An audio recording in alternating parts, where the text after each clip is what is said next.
In early 19th century England, an enemy emerged that was impossible to fight. It was the machine. Workers didn't write petitions or stage strikes. They took up hammers and set out to destroy the looms. They were called the Luddites, the machine destroyers. Today we face a new enemy, artificial intelligence.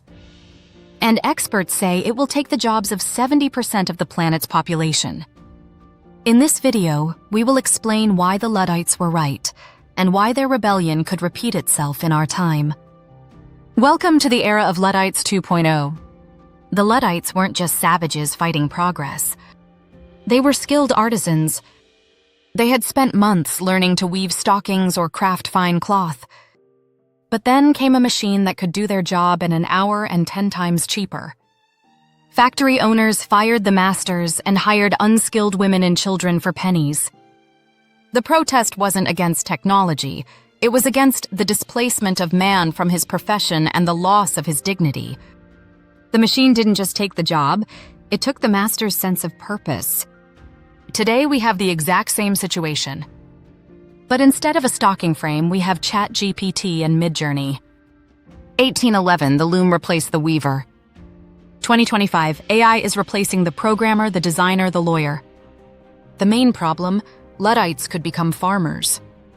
But where will we go today? Where will the 70% of the population go whose work will be done by an algorithm? This is where the danger begins. People don't fear hunger, they fear emptiness.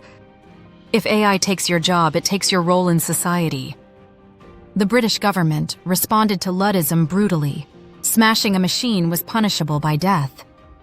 The movement was suppressed, but the fear remained. Lord Byron famously spoke in defense of the Luddites. He understood that the workers were fighting for the right to be needed.